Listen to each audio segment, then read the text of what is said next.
සුබම සුබ දවසක් කියලා පිළිගන්නවා සියලුම දෙනා මගේ channel එකට බොහොමත්ම ආදරෙන්.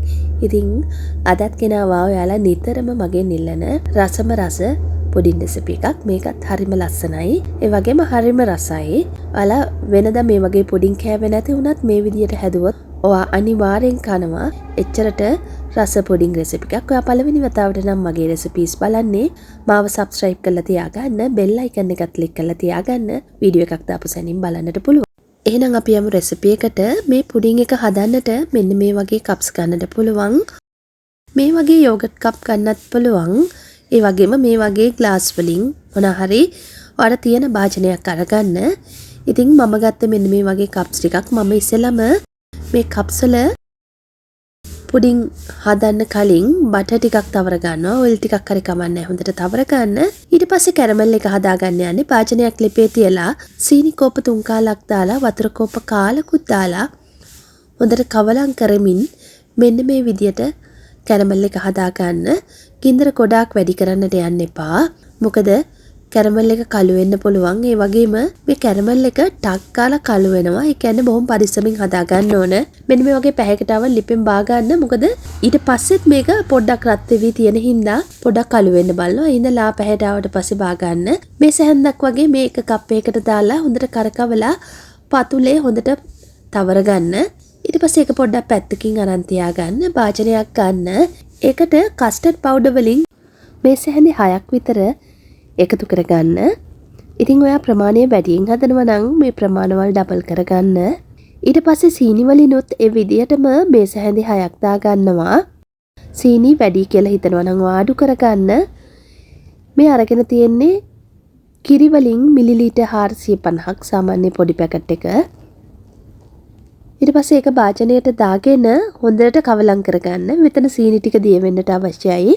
සීනි ටික දිය වෙනකන් හොඳටම කවලම් කරගන්න.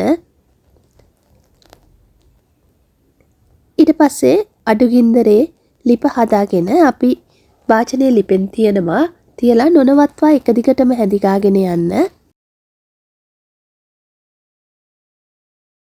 ටික වේලාවක් මෙහෙම හැදිකාගෙන යනකොට මේ මිශ්‍රණය පොඩ්ඩක් තික් වෙලා බුබුලු දාන මට්ටමට ආවට පස්සේ මේක ලිපෙන් බා ගන්න අවශ්‍යයි.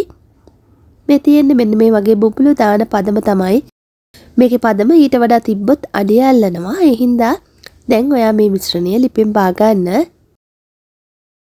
ලිපෙන් බාගෙන පොඩි වෙලාවක් නිවෙනකන් පොඩ්ඩක් කවලම් කරගන්න. විනාඩි 5ක් විතර කවලම් කරගන්න. එතකොට මේක හොඳටම නිවෙනවා. ඊට පස්සේ අපි කැරමල් දාගත්තු කප්ස් ටික අරගන්න. අරගෙන ඒ කප්ස් වලින් 80ක් විතර පිරෙන විදියට අපේ මිශ්‍රණය දාගන්න. මේ රෙසිපි එකට අදාළ සියලුම ingredients ඔයාට info box එකෙන් එහෙම නැත්නම් description box එකෙන් ඔයාට ගන්නට පුළුවන්. ඉතින් මේ විදියට සියලුම කප්ස් ටික අපි පුරව ගන්නවා. පුරවගෙන චුට්ටක් මේ විදියට ගසා ගන්න. එතකොට පැතලි වෙනවා. ගොඩක් ගසන්නට එපා. මෙහෙම ගැසුවාම පොඩ්ඩක් පුඩින් එක අන්තිමට භාජනයෙන් එළියට ගන්නකොට පොඩ්ඩක් පැලිලා වගේ තියෙනවා. ඒක ලොකු ප්‍රශ්නයක් නෑ. ඉතින් ඔයා කැමති නැත්නම් මෙහෙම ගසන්නට එපා. ගසන්න නැතු කෙලින්ම ඔයා ෆ්‍රිජ් එකේ පැය 4ක් හෝ 5ක් තිබෙන්නට හරින්න. යට කොටසේ ෆ්‍රිජ් එකෙන් එළියට ගත්ත පුඩින් එක මෙන්න මේ වගේ ලස්සනට හොඳට සෙට් වෙලා තියෙනවා. ඊට පස්සේ පිහිටුඩක් හරි ටූත් පික් එකක් හරි ආධාරයෙන් මෙන්න මේ විදිහට බුරුල් කරගෙන ඔයාට මේක අනිත් පැත්තට හරව ගන්න අවශ්‍ය නම් හරව ගන්න පුළුවන්. එහෙම නැත්නම් මේ විදිහටම පිළිගන්වන්නත් පුළුවන්. ඉතින් මෙන්න මේ විදිහේ ලස්සන ඊටමත්ම පෙනුම තියෙන පුඩින් එකක් අපට හම්බෙනවා. කන්න පටන් ගත්තාම ඉවර වෙනවා දැනෙන්නේ නැහැ. හරිම රසයි. ඒ වගේම හරිම පහසුවෙන් හදාගන්නට පුළුවන්. ඔයාටත් පහසුවෙන්ම හදාගන්න පුළුවන් පුඩින් එකක් try කරලා බලන්න. සුබ දවසක් ගිහිල්ලා එන්නම්.